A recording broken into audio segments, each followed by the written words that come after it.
کے نیچے رہیں۔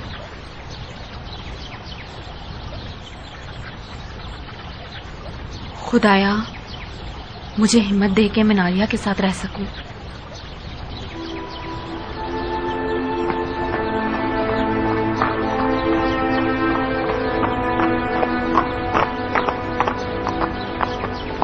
چلے امیر مختار؟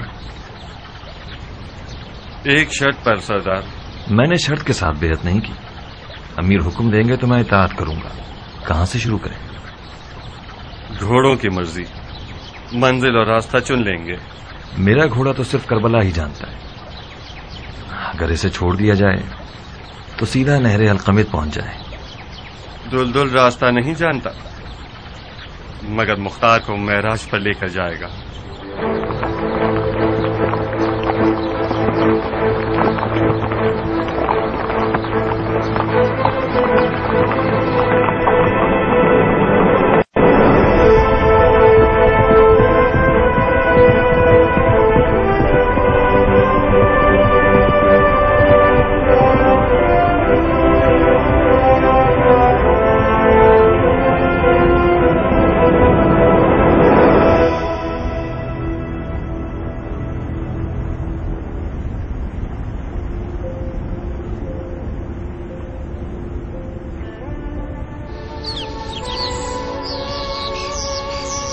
یہ ہے وہ جگہ جہاں عباس نے اپنے آپ کو نہر القمت تک پہنچایا۔ تم عباس کے بہت قریبی دوست تھے نا؟ میں نے اور عباس نے اپنی جوانی ایک ساتھ گزاری، صفین میں ہم دونوں ساتھ ساتھ لڑے، ایک ہی خیمے میں سوتے تھے اور آدھی آدھی رات تک گفتگو کیا کرتے تھے۔ عباس کی آرزو تھی کہ اتنا طاقتور ہو جائے کہ ذوالفقار علی کا وارث بن سکے۔ وہ مولا علی کی تنہائی کو پورے وجود کے ساتھ محسوس کرتا تھا۔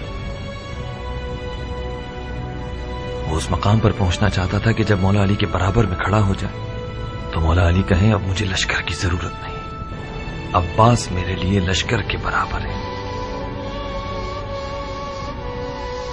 ان دنوں ہم دونوں بچے تھے، کسی گنتی میں نہ تھے۔ عباس اس بات پر بہت ناراض تھا، بالآخر برداشت نہ کر سکا۔ ایک دن میرے بابا مالک کے سامنے کھڑا ہو گیا اور تن کر کہنے لگا کہ مالک، آپ کو آج مجھے اپنے ساتھ میدان میں لے جانا ہوگا۔ بابا مسکرائے۔ عباس کو مزید غصہ آیا اور شیر کی طرح غرایا کہ مالک، آپ سمجھتے ہیں کہ میں کمتر ہوں؟ میں آپ سے مقابلے کے لیے تیار ہوں، اگر میں جیت گیا تو مجھے اپنے ساتھ لے جائیے گا۔ میرے بابا پھر مسکرائے۔ عباس چلایا کہ مالک، میں مذاق نہیں کر رہا کہ آپ مسکرائے جا رہے ہیں۔ میرے بابا نے اپنی ہنسی روکی اور جواب دیا، عباس میری جان، میں جانتا ہوں کہ تم بہت اچھا لڑتے ہو، مگر تم قمر بنی ہاشم ہو، تمہیں صفین کی سیاہ راتوں پر چمکنا ہوگا تاکہ وہ چاندنی راتیں بن جائیں۔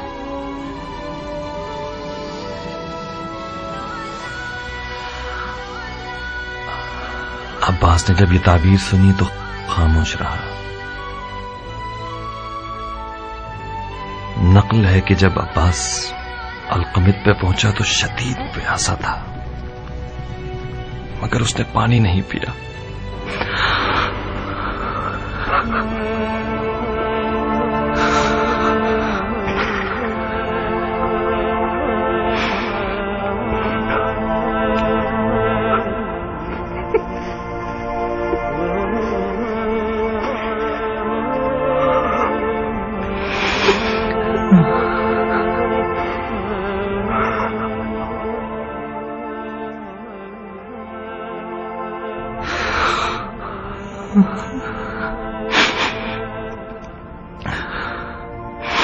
ایک رات عباس پسینے میں نہایا ہوا نیند سے گھبرا کے اٹھا، بار بار اپنے ہاتھوں کو اور مجھے دیکھتا تھا۔ میں نے پوچھا کوئی خواب دیکھ لیا؟ اس نے کہا ہاں۔ میں نے پوچھا کیا خواب دیکھا؟ ٹوٹتی ہوئی سانسوں میں مجھے جواب دیا، ابراہیم، میں نے خواب میں دیکھا کہ میرے ہاتھ نہیں ہیں، میرے ہاتھ کھو گئے تھے۔ میں اپنے ہاتھوں کو ڈھونڈ رہا تھا کہ اچانک میں نے